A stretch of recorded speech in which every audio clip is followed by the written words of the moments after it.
अगर आप मेरी बातों पर ध्यान नहीं देंगे तो क्या आपको पता चलेगा मैं क्या कह रहा हूं? नहीं। जीवन का हर पहलू इसी तरह है ना? अगर आप ध्यान नहीं देते तो आपको पता नहीं चलेगा कि आप क्या खा रहे हैं, कैसी सांस ले रहे हैं, क्या हो रहा है। बहुत से लोग फूलों की खुशबू पर ध्यान नहीं देते या कोई भी दूसरी चीज पर, वो पास से गुजर जाते हैं, पत्थर की तरह या फिर कहें बैल की तरह, क्योंकि बैल महत्वपूर्ण होते हैं। तो ये विकास प्रक्रिया में पीछे जाना हुआ। अगर आप बैल या भालू की तरह चलें तो आप पीछे जा रहे हैं। आप विकसित होकर इंसान बने हैं, इसमें लाखों साल लगे हैं। अब आपको पीछे नहीं जाना चाहिए। इंसान होने का मतलब है, इंसान के बारे में अनूठी चीज ये है कि हम वही चीजें करते हैं जो जानवर करते हैं।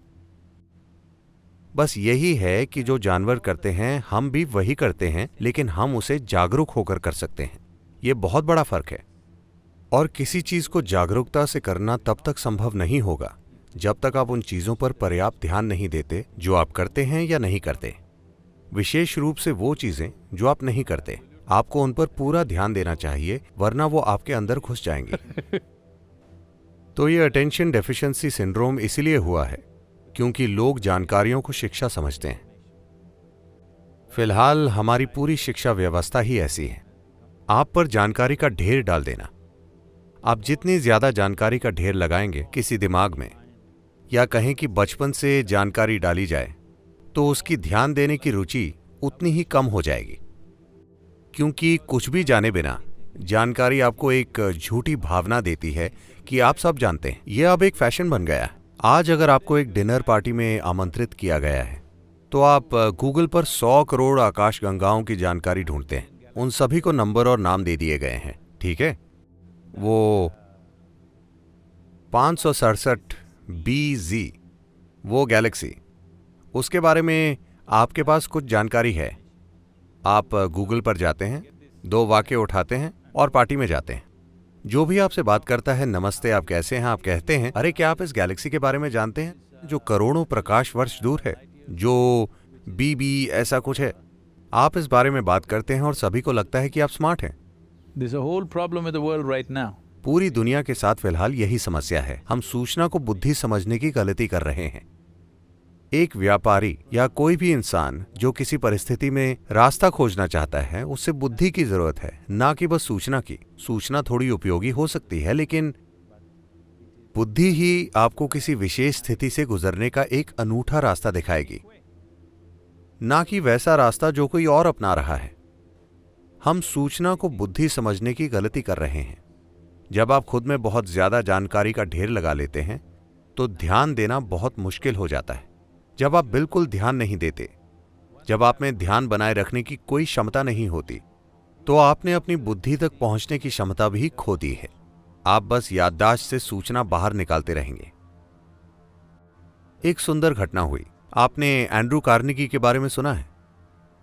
जब एंड्रू कार्नेगी ने अपना व्यापार शुरू किया तो थोड़े ही समय में वो बहुत सफल हुए और उन्होंने बहुत पैसा कमाया। उस समय ये गूगल या फेसबुक या ट्विटर का युग नहीं था कि वो 2 सालों में खरबपति बन जाते हैं। उन दिनों लोगों को उद्योग वगैरह लगाकर पैसा कमाना पड़ता था, जिसमें दशक या पीढ़ियां लग जाती थी। तो इन्होंने बहुत कम समय में बहुत पैसा कमा लिया। लोगों को शक हुआ, अमेरिकी सरकार को शक हुआ कि ये कुछ गलत कर रहे हैं। तो उन्होंने एक सेनेट पूछताछ कमेटी बनाई। तो उन्होंने इनसे हर तरह के सवाल पूछे और उन्हें पता चला कि इनके व्यापार में कुछ भी गलत नहीं है। फिर उन्होंने पूछा कि आप इतना पैसा कमाकर इतने सफल कैसे हो गए? तब एंड्रू कार्नेगी ने बहुत ही सरल बात कही, मैं अपने मन को किसी चीज पर 5 मिनट तक लगातार रख सकता हूं। 5 मिनट। क्या आप में से कोई भी ऐसा कर सकता है? सभी सेनेटर सोचने लगे 5 मिनट में क्या मुश्किल है, और उन्होंने एक प्रयोग तैयार किया। उन्होंने अपना ध्यान टिकाने की कोशिश की। वो कुछ सेकंड तक भी नहीं टिका पाए। एक पल यहां, दूसरे पल वहां। ज्यादातर इंसानों की यही हालत है। तो फिर वो बोले, आपको अमेरिका नहीं चलाना चाहिए। तो इंसानी क्षमता चित्त नाम की एक चीज होती है। अंग्रेजी भाषा में सिर्फ माइंड होता है। ज्यादातर मन के यादों से जुड़े हिस्से को मन माना जाता है। योगिक सिस्टम में मन के 4 मुख्य पहलू हैं। मैं विस्तार से नहीं बताऊंगा, लेकिन मन का यादों वाला हिस्सा सबसे कम महत्वपूर्ण है। चित्त, जो चेतना से जुड़ा होता है वो सबसे महत्वपूर्ण होता है। अगर आप चित्त को कोई आकार दे दें तो वो आकार हमेशा सच्चाई बनेगा, क्योंकि इसमें जीवन बनाने वाली शक्ति है, जिसे हम शब्दों की कमी की वजह से चेतना कह रहे हैं, वो जो जीवन का आधार है।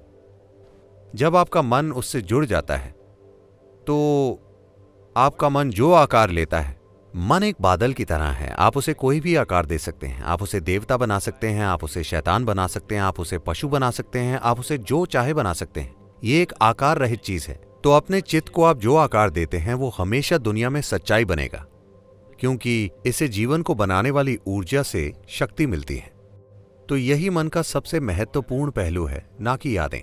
यादें सिर्फ भौतिक चीजों को संभालने के लिए जरूरी हैं। ये हो सकता है कि एक व्यापारी बस भौतिक चीजों को संभालना चाहे, ये ठीक है, लेकिन मैं चाहता हूं कि व्यापारी का जीवन एक मजेदार रोमांच बन जाए, जहां नई संभावना को खोजने की प्रक्रिया उसके अनुभव में भी वाकई नई संभावनाएं लाए, ना कि सिर्फ आर्थिक संभावनाएं बने। और ये संभावना एक व्यापारी के जीवन में मौजूद है कि वो अपने व्यापार को एक आध्यात्मिक संभावना और आध्यात्मिक विकास में बदल सकता है, या अपने अस्तित्व के विकास में, जो मुझे लगता है कि सभी को खोजना चाहिए। यही वजह है कि हम एक आध्यात्मिक तत्व लाने की कोशिश कर रहे हैं। सफलता आसानी से मिलेगी किसी अन्य चीज की तुलना में, क्योंकि सफलता इसीलिए आसान नहीं होगी कि कोई जादू होगा, बल्कि इसीलिए कि आप अपनी पूरी क्षमता से काम करते हैं।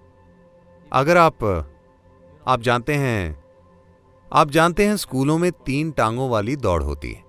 आपकी 3 टांगें होने पर भी आप धीरे भागते हैं, 2 टांगों से आप तेज भागेंगे, है ना?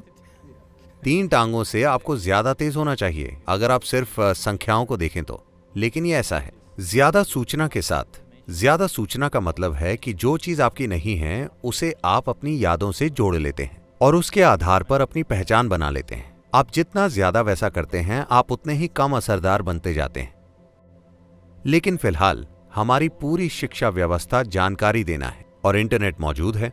एक 12 साल का बच्चा जानता है कि वहां करोड़ों प्रकाश वर्ष दूर जो गैलेक्सी है उसका नाम क्या है, जो उसके लिए अच्छा नहीं है, क्योंकि ये ज्ञान नहीं है, ये किसी भी तरह से उपयोगी नहीं है, ये बस अपनी बढ़ाई करने के काम आता है। और सबसे बढ़कर यह आपकी ध्यान देने की क्षमता नष्ट कर देगा, क्योंकि ध्यान देने का आधार ये है कि आपको एहसास है कि आप इस ब्रह्मांड में एक कण को भी ठीक से नहीं जानते, आप एक अणु को भी पूरी तरह से नहीं जानते, इसीलिए आप ध्यान दे पाते हैं। If you think I know this, you cannot pay attention. अगर आपको लगता है मुझे ये पता है, तो आप ध्यान नहीं दे सकते। जानकारी का घमंड ही आप में ध्यान देने की कमी पैदा करता है।